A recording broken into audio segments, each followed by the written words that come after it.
I cook for the monks here at St. Anselm's, and been here for 9 years. And I am taking early retirement. I'm going to be retiring and taking vows as a hermit in a few weeks. I'm not going to be a canonically consecrated hermit at this point. I'm taking private vows. I'm an oblate here at St. Anselm's, but my little community here will pretty much recognize it as the same thing. So what are the vows that you're going to be taking? I'm going to be taking vows of solitude, silence, and simplicity. And I think I'm going to add conversatio mora, which is one of the Benedictine vows, which means conversion of life. Some people define that as the conversion from the life of the world to the life of the monastery, sort of a one-time thing. But I for myself, I understand it as continual conversion, a permanent attitude of conversion, being willing to grow throughout life, question my assumptions and my habits. None of those vows are absolute. I won't always be alone. I won't run away from people, and I'm not gonna be totally silent. And simplicity, of course, is a relative thing anyway. But for simplicity, for instance, I wear the same thing every day. I have an outfit that works for me, and it works for work, and it works for being out and about. I live in a cabin. I have one closet. In my kitchen, I've put away all but 2 of each kind of dish and piece of silverware so that I'll always keep them washed and things like that. I think all three of those are traditional vows of the Hermetic life. Simplicity is, in a sense, it's analogous to poverty, to the 3 evangelical counsels that all religious are supposed to take: poverty, chastity, and obedience. And I think it's really essential for anybody who wants to become a hermit,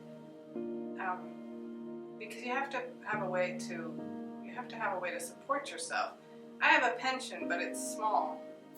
I took a pay cut, a huge pay cut, when I went from being a bureaucrat to cooking in a monastery. I started making a third of what I used to make, and now I'm going to be taking a pay cut again to leave and become a hermit. So I think learning to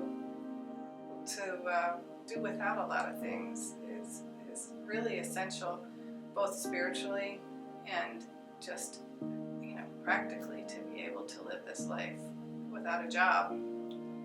Have to learn what you can happily live without. The silence is, for me, it's not just, I don't have a television, but it's not so much that I may listen to music. I listen to music to exercise at home, for instance, but it's more a matter of quieting the chatter in the mind and becoming internally quiet, the peace and quiet, to be able to listen to God. We pray a lot with words, but there's a contemplation is, for me, is about shutting up and listening to the answer. Is it something that you've always wanted to do? Ever since I found out that it was a possibility, yeah, I always wanted to.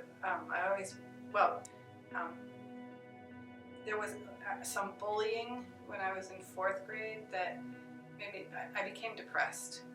We moved again after that, and things got better in school, but I stayed depressed, and the depression stayed with me until I was in my mid-20s when I found Prozac.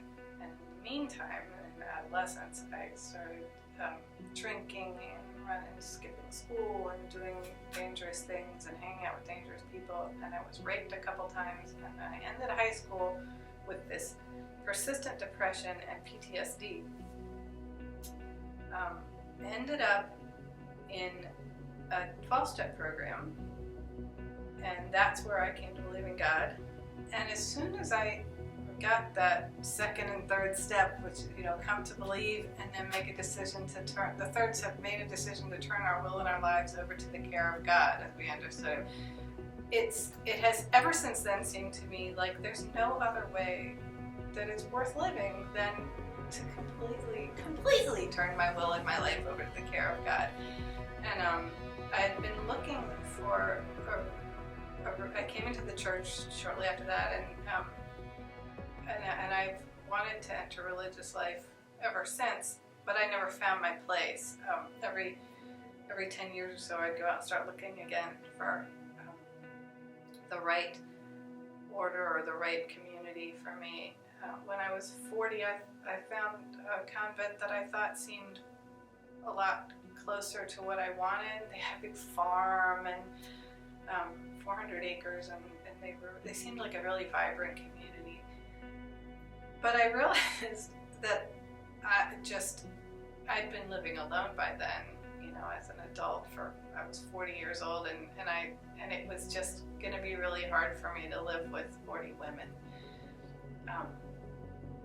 And I kept asking them, how much time do you get to spend alone? How much time do you get to spend alone? And nobody could really answer that.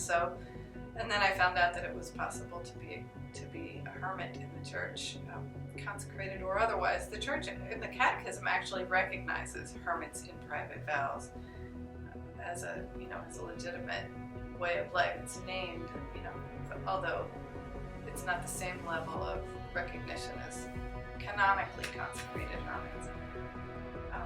And when I found out that was a possibility, that just was obvious to me that was where I wanted to be. And then I couldn't figure out how to support myself in solitude. I tried and failed. I realized that I have another Benedictine vow. It's a vow of stability, and yeah, I need that stability. So I had to wait until I could draw this pension, which, although small, is predictable, and that gives me the foundation that I need.